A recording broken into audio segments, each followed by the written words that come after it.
சிவபுராணம். உலகை சுற்றி முதலில் வருபவர் யார்? பார்வதி தேவியோ, நான் யாருக்கு இந்த கனியை கொடுக்க சொல்வேன் என்று சங்கடத்தில் ஆழ்ந்தார். இங்கு நிகழ்வான யாவற்றையும் கண்டு வந்த சிவபெருமான் பார்வதி தேவியின் சங்கடத்தை போக்க ஒரு யோசனையை கூறினார். அதாவது, தங்களது மைந்தர்களான கணபதி மற்றும் கந்தன் ஆகிய இருவரில் யார் முதலில் இந்த உலகத்தை சுற்றி வருகிறார்களோ அவர்களுக்கு மட்டுமே இந்த கனியானது உரியதாகும் என்று கூறினார். பின்பு இருவரையும் அழைத்து போட்டியை பற்றி கூறி, இதில் இருவருக்கும் உடன்பாடுதானே என்று கேட்டார். தந்தையான சிவபெருமான் போட்டியை பற்றி கூறி முடித்ததும் ஆறுமுகன் தனது வாகனமான மயில் மீது ஏறி இந்த உலகத்தை சுற்றி வர புறப்பட்டார். ஆனால் கணபதியோ கந்தனை போன்று இந்த உலகத்தை சுற்றி வரும் பயணத்தில் கவனம் செலுத்தாது மாற்று வழியை தேடினார். ஏனெனில் தனது தமையனான கந்தனுடன் போட்டியிட்டு வெற்றி கொள்ள முடியாது என்று உணர்ந்த கணபதி மாற்று வழியை பற்றி யோசித்தார்.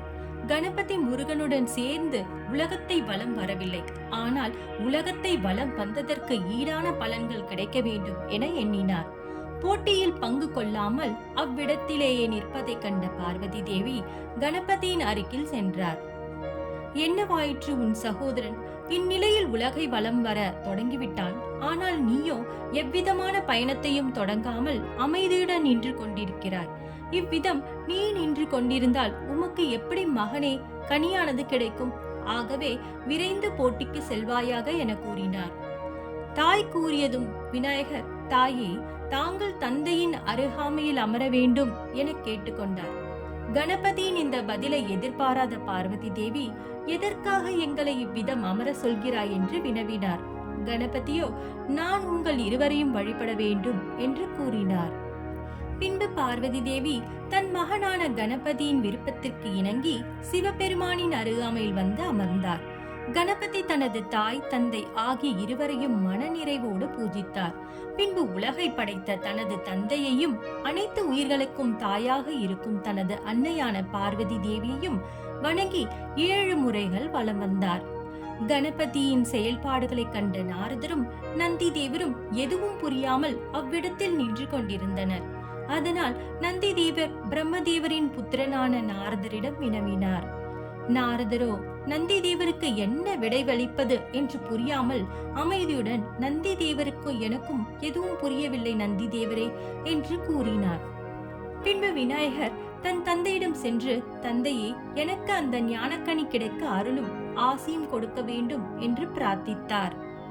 என் பெருமானும் அவ்வாறே நான் செய்கிறேன். ஆனால் நீ போட்டியில் வெற்றி பெற்றால் மட்டுமே இக்கனியானது உனக்கு கிடைக்கும் என்று கூறினார். மேலும் விரைவாக சென்று உலகை வலம் வந்து நீ என்னிடம் வேண்டிய கனியை பெற்றுக்கொள்ள வேண்டும் என்று கூறினார். ஆனால் உனது சகோதரன் இந்நிலையில் பாதி உலகை வலம் வந்திருப்பான் என்று கூறினார். இங்கு நிகழும் நிகழ்ச்சி அனைத்திற்கும் காரண கர்த்தாவாக இருந்த நாரதர் கணபதியிடம் சென்று, எதுவும் அறியாதது போல் நீ விரைவாக சென்று வந்தால் மட்டுமே உன்னால் இந்த கனியின் சுவையையும் வல்லமையும் பெற முடியும் என்று கூறினார். ஆனால் தாங்களோ எங்கும் செல்லாமல் இவ்விடத்தில் நின்றால் எவ்விதம் கனியை நான் உங்களிடம் அளிக்க இயலும் என்று கேட்டார்.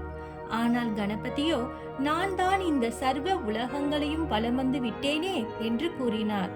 கணபதியின் கூற்றுகளை கேட்டு பார்வதி தேவி, என்ன சொல்கிறாய் கணபதி என்று கேட்டார். தாயான பார்வதி தேவியிடம், கணபதி, தாயே, நான் ஒரு முறை மட்டுமல்லாமல் இந்த உலகத்தை 7 முறைகள் வலம் வந்து முடித்து விட்டேன் என்று கூறினார். ஆனால் நீதான் எங்குமே செல்லவில்லையே, எங்கும் செல்லாமல் எப்படி உன்னால் இந்த உலகத்தை வலம் வர முடியும் என்று பார்வதி தேவி கேட்டார். ஓம் நம சிவாய.